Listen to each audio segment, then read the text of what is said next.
میرا نام روما ہے۔ میں ایک پڑھے لکھے خاندان سے تعلق رکھتی ہوں۔ میری عمر اب 30 سال ہے۔ میں 3 بھائیوں کی اکلوتی بہن ہوں۔ بہت ناز اور لاڈ سے مجھے میرے ابا نے بڑا کیا۔ میں نے جو چاہا وہ پڑھا، جس بھی کپڑے پر ہاتھ رکھا وہ لے کر دیا۔ کبھی گھر میں کسی نے مجھ سے اونچی آواز میں بات نہیں کی تھی۔ ہمارے خاندان میں کوئی بھی لڑکی میٹرک سے زیادہ نہیں پڑھی تھی، بلکہ کچھ تو کبھی اسکول بھی نہیں گئی تھی۔ لیکن میں چاہتی تھی کہ میں بہت سارا پڑھوں تاکہ سب لوگ جان لیں کہ ایک عام آدمی کی بیٹی بھی پڑھ سکتی ہے۔ میں نے ایف اے کیا تو سب لوگ حسد اور طنز کے ملے جلے جذبات کے ساتھ گھر آئے تھے۔ کچھ نے تو ابا جی کو مبارکباد دیتے ہوئے کہا، تم نے بیٹی کو اتنا آگے تک پڑھایا ہے، تمہاری ہمت کو سلام ہے۔ لیکن کچھ نامی بزرگوں نے آ کر یہ بھی کہا کہ لڑکی ذات ہے، آگے پڑھاؤ گے تو ہاتھ سے نکل جائے گی اور پھر ایک دن تمہارے چہرے پر کالک مل کر نکل جائے گی، پھر ہاتھ ملتے رہنا، تب ہم میں سے کوئی ہمدردی کے لیے آگے نہیں آئے گا، دیکھ لینا۔ ابا نے ان سب کی باتیں بہت عزت اور احترام سے سنی تھیں اور پھر رات میں مجھے بلا کر سمجھایا کہ دنیا چاہے کچھ بھی کہے، تمہارا ابا تمہارے آگے پڑھنے سے نہیں روکے گا۔ جتنا چاہے پڑھو، بس اپنے ابا کا کسی کے سامنے سر مت جھکنے دینا۔ اور پھر ابا کی یہی باتیں میرے پیروں کی زنجیریں بن گئیں۔ میں پوری یونیورسٹی میں سب سے نمایاں لڑکی تھی، ہر بندہ مجھ سے بات کرنا چاہتا تھا، لیکن میرے ابا کی وہ باتیں ایسی زنجیر تھیں کہ میں لڑکیوں سے بھی گھل مل نہ سکی۔ میری پڑھائی کے سال گزرتے گئے، میں گولڈ میڈلسٹ بن چکی تھی۔ ڈگری ملتے ہی کئی نوکریاں آئیں، لیکن میں نے اپنے گھر میں نام تک نہیں لیا۔ خاندان میں بس یہی شور تھا کہ کریم کی بیٹی نے بہت پڑھا ہے۔ انہیں میرے قابل اور مقبولیت کی 1% بھی بھنک نہیں تھی۔ میں نے ابا کے سامنے بھی یہ ذکر نہیں کیا تھا، ورنہ سب کے خلاف جا کر مجھے نوکری بھی کروا دیتے، مگر میں ہمیشہ سے یہی دیکھتی آئی تھی کہ کبھی ابا کسی سے میری پڑھائی کے لیے جھگڑا مول لیتے تھے تو کبھی کسی کو صفائی دیتے۔ میری نوکری کرنے سے تو سارا خاندان انہیں چھوڑ ہی دیتا۔ مجھے معلوم ہے وہ میرے لیے یہ بھی سہ لیتے، مگر میں بھی خاموش رہی۔ مجھے اب ابا کو آزمائشوں میں نہیں ڈالنا تھا۔ میں گھر بیٹھی ہی تھی، خاندان سے میرے لیے رشتے آنے لگے۔ ماموں، چاچو، خالہ لائن میں تھے۔ یہ وہی لوگ تھے جو کہتے تھے کہ کریم کی بیٹی ہاتھ سے نکل رہی ہے، آج وہی میرے لیے ہاتھ پھیلائے کھڑے تھے۔ ابا نے بہت سوچا سمجھا اور پھر ان میں سے کسی کے گھر رشتہ کرنے سے انکار کر دیا۔ پورے خاندان میں تو گویا بھونچال ہی آ گیا۔ سب لوگ ابا کے ایسے خلاف ہوئے کہ ان کا بائیکاٹ تک کرنے کا فیصلہ کر لیا۔ ابا بہت پریشان ہوئے۔ میں انہیں جن آزمائشوں سے بچانا چاہتی تھی وہ آ گئی تھی۔ میں ابا کے قدموں میں بیٹھی اور پھر اپنا دامن ان کے آگے پھیلا دیا۔ میں نے ابا سے کہا کہ میں یہ نہیں چاہتی کہ آپ عمر کے اس حصے میں جا کر میرے لیے سب سے ناراضگی مول لیں۔ آپ میرا رشتہ جس سے چاہے کر دیں، مجھے کوئی اعتراض نہیں ہے۔ میں ساری عمر زبان بند کر کے سر جھکا کر گزار دوں گی، لیکن آپ کا سر جھکنے نہیں دوں گی۔ آپ نے اگر میری شادی غیروں میں کر دی تو سب یہی کہیں گے کہ بیٹی کو کوئی پسند نہیں تھا، دیکھا وہ تربیت ٹھیک نہ کر سکا۔ میں آپ کے لیے کوئی بات نہیں سنوں گی۔ میں تو اپنی بات کہہ کر اٹھ گئی، لیکن ابا نہ جانے کس کشمکش میں تھے۔ اور پھر انہوں نے 3 دن بعد چاچو کے یہاں پیغام بھجوا دیا۔ اب سب لوگوں کا رویہ ایسا بدلا تھا جیسے کچھ ہوا ہی نہ ہو۔ میں اس کی وجہ بھی خوب جانتی تھی۔ انہیں پتہ تھا کہ لڑکی پڑھی لکھی ہے، نوکری بھی کرنا چاہے گی تو ساری لکشمی اپنے ہی گھر آئے گی۔ میں نے بھی سب کے ارادوں کو بھانپ لیا تھا اور پھر سلیم کے سنگ رخصت ہو کر اپنے چاچو کے گھر آ گئی۔ شروع کے دن میں چاچی کا رویہ میرے ساتھ اتنا اچھا تھا کہ مجھے یقین ہی نہیں آ رہا تھا کہ یہ وہی چاچی ہیں جو میرے کردار پر بہتان لگاتی تھیں۔ ایک ہفتہ گزر گیا جب میں کچن میں گئی اور کھانا بنانے کے لیے چیزیں نکالیں، ایک دم چاچی اندر آئی، میرے ہاتھ سے گوشت کا پیکٹ پکڑ لیا اور کہا کہ ارے تم کیوں ان سب کی جھنجھٹ میں پڑ رہی ہو؟ لاڈلی اکلوتی بہو ہو تم، بیٹی سے بھی بڑھ کر۔ میں تم پر کوئی بھی سخت ذمہ داری نہیں ڈالوں گی، تم بس اپنی نوکری پر توجہ دو، تمہاری ماں جیسی چاچی سب کر لے گی، تم فکر نہیں کرو۔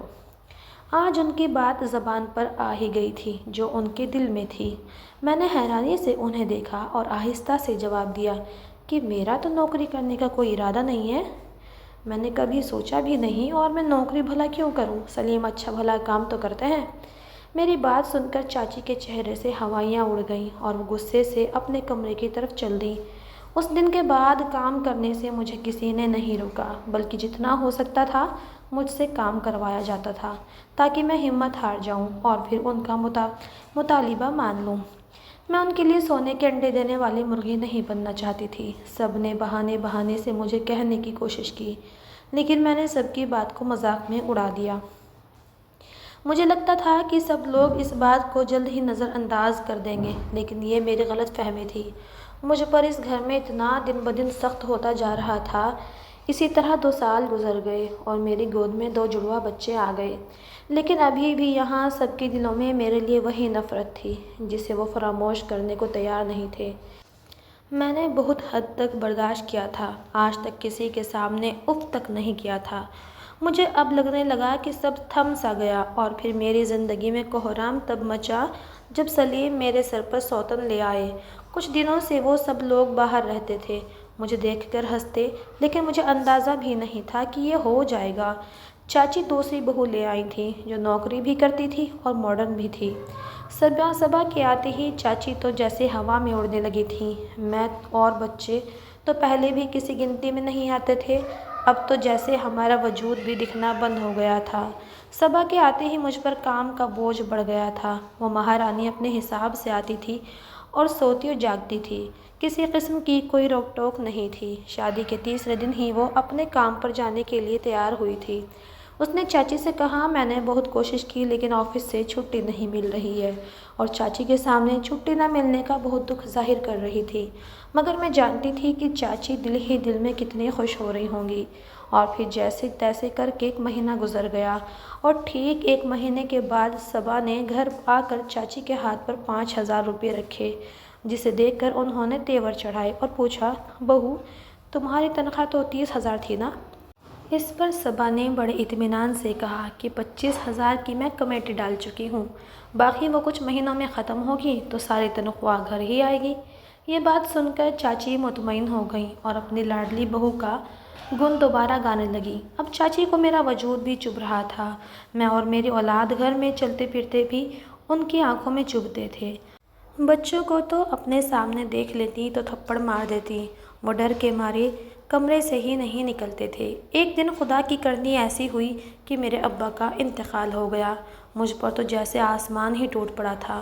وہ مجھے اس گھر میں دیکھ کر کڑھتے تھے، لیکن کبھی کسی سے کوئی بات نہیں کی کہ کہیں مجھ پہ کوئی زیادہ سختی نہ کر دے۔ میں 3 دن بعد جب ابا کا سوگ منا کر اپنے گھر واپس گئی تو وہاں میرا جو تھوڑا بہت سامان تھا وہ باندھا جا چکا تھا۔ میں نے سلیم اور اپنی ساس کی بہت منتیں کیں، میں کبھی اس گھر میں اپنا حق نہیں مانگوں گی، یہی ایک کونے میں پڑی رہوں گی، خدا کے لیے مجھے یہاں سے نہ نکالیں۔ لیکن کسی بھی پتھر دل کو میرے اوپر رحم نہ آیا، اور پھر مجھے میرے 2 معصوم پھولوں کے ساتھ گھر سے نکال دیا گیا۔ میں روتی دھوتی واپس اپنے ابا کے گھر آ گئی تھی۔ میرے بھائیوں نے میرے سر پر ہاتھ رکھا تھا اور بنا کچھ کہے مجھے سینے سے لگا لیا تھا، کیونکہ وہ بھی آج تک اپنی لاڈلی بہن پر ڈھائے جانے والے ظلم سے انجان نہیں تھے۔ مجھے ابا کے گھر رہتے 2 ہفتے ہوئے کہ میں نے اپنی بھابھیوں کو بات کرتے سنا۔ وہ کہہ رہی تھیں کہ اب اس مہنگائی کے دور میں یہ اور اس کے بچے ہم پر عمر بھر کے لیے بوجھ بننے آ گئے ہیں۔ بھلا سسرال والوں کو ہی نوکری کر کے کھلا دیتی، یہاں تو نہ آ کر ہمارا سکون برباد کرتی۔ یہ جملے ان کے میرے دل پر چھریاں چل گئی تھیں اور میں ساری رات روتی رہی۔ لیکن پھر میرے ذہن میں اگلے ہی دن ایک خیال آیا۔ میں اپنے بچے بھابھی کے پاس چھوڑ کر بازار کا کہہ کر چلی گئی اور اپنے سی وی شہر کے بڑے کالج میں دے دی۔ میں ایم فل کی ڈگری اور ساتھ میں چمکتا ہوا گولڈ میڈل میری اہمیت سب کو بتانے کے لیے کافی تھا۔ میں خاموشی سے گھر آ گئی تھی اور اگلے ہی دن مجھے ہر جگہ سے کال آنے لگی۔ ہر ادارہ مجھے رکھنا چاہتا تھا، اور پھر میں 70,000 سے اس شہر کے سب سے بڑے ارادے کے ساتھ جوائن ہو گئی۔ سب گھر والے دیکھتے ہی رہ گئے تھے، کیونکہ کسی کو بھی اندازہ نہیں تھا کہ وہ لڑکی جو نوکروں کی طرح اپنے سسرال میں رہی، اسے بھی کوئی ہاتھوں ہاتھ اتنی بڑی پوسٹ پہ رکھ سکتا ہے۔ میں نے نوکری لگتے ہی ایک کرائے کا گھر لیا تھا جو میرے بھائیوں کے گھر کے قریب ہی تھا۔ سب نے کہا کہ کیا ضرورت ہے الگ رہنے کی، یہاں تک کہ بھائیوں نے بھی یہی بات کی، لیکن میں جانتی تھی کہ وہاں میری اولاد کی عزت نہیں ہوگی، کیونکہ وہ گھر تو ان کا تھا۔ میں الگ رہنے لگی اور ایسے ہی کچھ سالوں بعد میں ایک ذاتی مکان کی مالکن بن گئی۔ کچھ دنوں بعد میرا ہاسپٹل جانا ہوا، کیونکہ میری ایک کولیگ بیمار تھی۔ میں وہاں گئی تو ایک کمرے سے مجھے کچھ جانی پہچانی آواز سنائی دی۔ میں ٹھٹک کر رک گئی۔ وہ تو صبا تھی، میری سوتن، اور بستر پر پڑا نڈھال وجود میرے شوہر سلیم کا تھا، جنہیں فالج کا اٹیک ہوا تھا۔ چاچی صبا کے پیروں میں بیٹھی تھی اور منتیں کر رہی تھی کہ سلیم کی دوائیاں منگوا دے ورنہ وہ مر جائے گا، لیکن صبا چہرے پر سختی لیے بولی کہ اتنا وقت آپ لوگ میرے ٹکڑوں پر پلے ہیں اور اب یہ خرچ بھی میں کروں؟ یہ کون سا گھر کچھ کام کر لاتا ہے، مرنے دو اس کو۔ یہ الفاظ سن کر مجھے اپنا وقت یاد آیا تھا۔ جیسے ہی صبا باہر آنے لگی میں ایک طرف ہو گئی اور پھر وہ چلی گئی۔ تب میں اندر گئی جہاں چاچی بیٹھی رو رہی تھی۔ میں گئی تو انہوں نے سر اٹھا کر مجھے دیکھا اور بے یقینی سے دیکھتی رہیں، جیسے میرے سامنے آنے کی انہیں بالکل امید نہیں تھی۔ اس سے پہلے کہ میں کچھ کہتی، چاچی نے میرے پاؤں پکڑ لیے تھے اور رونا شروع کیا۔ وہ اونچی اونچی آواز میں مجھ سے معافی مانگ رہی تھیں۔ میں نے سپاٹ چہرے کے ساتھ انہیں اٹھایا اور پھر پوچھا کہ آخر ہوا کیا ہے؟ تب انہوں نے بتایا جیسے ہی صبا نے مجھے گھر سے نکالا تب سب کام چاچی پر آ گئے تھے۔ چاچی کی بوڑھی ہڈیوں میں جان نہیں تھی کہ کچھ کر سکتی۔ دوسرا، میں نے انہیں اتنا عادت ڈال دی تھی کام نہ کرنے کی کہ اب انہیں چائے بنانا بھی مشکل لگ رہا تھا۔ انہوں نے صبا سے کہا کہ بیٹا گھر کے کام بھی کروا دیا کرو، مجھے اکیلی جان میں اتنی ہمت نہیں رہی۔ تب اس نے کہا میں تو کما کر لاتی ہوں، میں کیا کروں؟ اور جب کام والی لگوانے کا کہا تو تنخواہ کم ہے کا رونا رو دیتی۔ میرے وہاں سے جاتے ہی سب کام چاچی پر آ پڑا۔ اب انہیں کام کرنے والی بہو یعنی میرا احساس ہوا تھا کہ کام کرنے والی لڑکیاں اصل میں ہوتی کیسی ہیں۔